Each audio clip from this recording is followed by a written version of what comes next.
ناظرین آداب، میں ہوں عاطف عمران۔ مولانا آزاد نیشنل اردو یونیورسٹی کے اس تعلیمی خبر نامے میں آپ کا استقبال ہے۔ آئیے نظر ڈالتے ہیں آج کی سرخیوں پر۔ شنگھائی میں مصنوعی ذہانت پر عالمی کانفرنس، گیٹ 2027 امتحان کی تواریخ کا ہوا اعلان، اور Maulana Azad national Urdu university civil services coaching academy میں داخلوں کا آغاز۔ اور اب خبروں کی تفصیل۔ چین کے صدر شی جن پنگ نے عالمی مصنوعی ذہانت کانفرنس کی افتتاحی تقریب سے خطاب کیا، جس میں قزاقستان اور کمبوڈیا کے صدور، تھائی لینڈ کے وزیر اعظم، اقوام متحدہ کے سیکریٹری جنرل اور 100 سے زائد ممالک و بین الاقوامی تنظیموں کے نمائندوں نے شرکت کی، جہاں مصنوعی ذہانت کے بڑھتے ہوئے اثرات، اس کے ممکنہ خطرات اور مستقبل میں عالمی تعاون کے طریقہ کار پر تفصیلی تبادلہ خیال کیا گیا۔ چین نے اس موقع پر ترقی پذیر ممالک کے ساتھ AI ٹیکنالوجی میں تعاون بڑھانے، تربیتی مواقع فراہم کرنے اور عالمی سطح پر مشترکہ ضابطوں کی تشکیل کی حمایت کا اعادہ کیا۔ کانفرنس میں اس بات پر بھی زور دیا گیا کہ مصنوعی ذہانت کی ترقی انسانیت کے مفاد، شفافیت اور بین الاقوامی تعاون کے اصولوں کے مطابق ہونی چاہیے۔ انڈین انسٹی ٹیوٹ آف ٹیکنالوجی مدراس نے گریجویٹ ایپٹیٹیوڈ ٹیسٹ ان انجینئرنگ 2027 کے امتحانات کے شیڈول کا باضابطہ اعلان کر دیا ہے۔ اس کے ساتھ ہی امتحان میں پہلی مرتبہ روبوٹکس اینڈ آٹومیشن کے نام سے ایک نیا پرچہ بھی شامل کیا گیا، جسے جدید ٹیکنالوجی اور صنعت کی بڑھتی ہوئی ضروریات کو مد نظر رکھتے ہوئے متعارف کرایا گیا ہے۔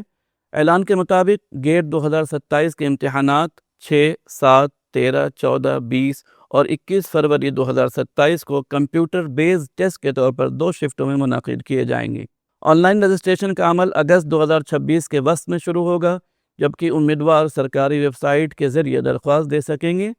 تعلیمی ماہرین کا کہنا ہے کہ اس اقدام سے طلباء کو مستقبل کی ٹیکنالوجی سے ہم آہنگ تعلیم اور بہتر کیریئر کے امکانات حاصل ہوں گی۔ IIT دہلی نے جدید ٹیکنالوجی کے میدان میں دلچسپی رکھنے والے طلباء، انجینئروں اور پیشہ ور افراد کے لیے applied quantum computing and artificial intelligence کے نام سے ایک نیا سرٹیفکیٹ پروگرام شروع کیا ہے۔ اس کورس کی خاص بات یہ ہے کہ اس میں داخلے کے لیے JEE اسکور کی کوئی شرط نہیں رکھی گئی، جس کے باعث وہ افراد بھی اس موقع سے فائدہ اٹھا سکیں گے جو IIT میں روایتی انجینئرنگ داخلے امتحان نہیں دے سکے۔ یہ تقریباً 6.5 ماہ پر مشتمل ایک خصوصی سرٹیفکیٹ پروگرام ہے، جسے اس انداز میں تیار کیا گیا ہے کہ شرکاء کو quantum computing, quantum algorithm, post quantum cryptography اور مصنوعی ذہانت کے ساتھ کوانٹم AI کنورجنس کی عملی اور تکنیکی سمجھ حاصل ہو سکے۔ IIT دہلی کے مطابق یہ پروگرام خاص طور پر انجینئروں، سائنسدانوں، ریاضی اور ڈیٹا سے وابستہ پیشہ ور افراد کے لیے تیار کیا گیا ہے تاکہ وہ مستقبل کی جدید ٹیکنالوجیز میں مہارت حاصل کر سکیں۔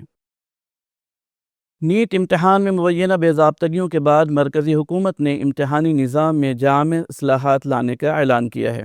مرکزی وزیر تعلیم دھرمیندر پردھان نے کہا ہے کہ حکومت امتحانات کے نظام کو مزید شفاف، محفوظ اور قابل اعتماد بنانے کے لیے ہر ضروری قدم اٹھانے کے لیے تیار ہے۔ امتحانی نظام میں شفافیت اور احتساب کو مزید مضبوط بنانے کے لیے نئی اصلاحات متعارف کرائی جائیں گی تاکہ طلباء کے اعتماد کو بحال کیا جا سکے۔ وزیر تعلیم کے مطابق حکومت قومی سطح کے داخلہ امتحانات کے انعقاد، سوالیہ پرچوں کی حفاظت، امتحانی مراکز کی نگرانی اور نتائج کے عمل کو مزید مؤثر اور محفوظ بنانے پر کام کر رہی ہے۔ انہوں نے کہا کہ مستقبل میں کسی بھی قسم کی بے ضابطگی یا امتحانی عمل میں مداخلت کی روک تھام کے لیے سخت اقدامات کیے جائیں گے۔ برطانیہ میں اعلیٰ تعلیم کے خواہشمند بین الاقوامی طلباء کی تعداد میں اس سال نمایاں اضافہ دیکھا گیا ہے۔ تازہ اعداد و شمار کے مطابق 2026 کے لیے برطانیہ کی جامعات اس سال مجموعی طور پر 1,48,350 بین الاقوامی طلباء نے انڈر گریجویٹ کورسز کے لیے درخواستیں جمع کرائیں، جو گزشتہ سال کے مقابلے میں 7.1% زیادہ ہیں۔ ان اعداد و شمار کے مطابق چین اب بھی برطانیہ میں انڈر گریجویٹ تعلیم کے لیے درخواست دینے والے طلباء کا سب سے بڑا ذریعہ ہے، جبکہ بھارت دوسرے نمبر پر پہنچ گیا ہے۔ تعلیمی مبصرین کے مطابق اگر یہی رجحان برقرار رہا تو آنے والے برسوں میں بھارت برطانیہ کی اعلیٰ تعلیم کے شعبے میں مزید اہم مقام حاصل کر سکتا ہے، جس سے دونوں ممالک کے درمیان تعلیمی، تحقیقی اور ثقافتی تعلقات مزید مضبوط ہونے کی توقع ہے۔ مولانا آزاد نیشنل اردو یونیورسٹی نے civil services residential coaching academy میں داخلوں کے لیے نوٹیفیکیشن جاری کر دیا ہے۔ یہ داخلے اقلیتی، SC/ST اور خواتین امیدواروں کے لیے ہیں۔ یونیورسٹی کے مطابق اکیڈمی میں امیدواروں کو UPSC سول سروسز امتحان کے لیے مفت کوچنگ، رہنمائی اور مینٹورشپ فراہم کی جائے گی۔ آن لائن درخواست جمع کرانے کی آخری تاریخ 28 جولائی 2026 مقرر کی گئی ہے۔ داخلے امتحان 2 اگست کو منعقد ہوگا۔ نتائج 15 اگست کو جاری کیے جائیں گے۔ داخلوں سے متعلق مزید معلومات ویب سائٹ پر ملاحظہ کر سکتے ہیں۔ آئیے آخر میں پھر ایک بار نظر ڈالتے ہیں آج کی سرخیوں پر۔ شنگھائی میں مصنوعی ذہانت پر عالمی کانفرنس، گیٹ 2027 امتحان کی تواریخ کا ہوا اعلان،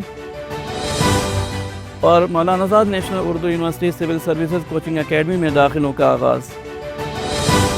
آج کی خبروں میں فی الحال اتنا ہی۔ آئندہ بلیٹن میں آپ سے پھر ملاقات ہوگی، تب تک کے لیے دیجیے اجازت۔ آداب۔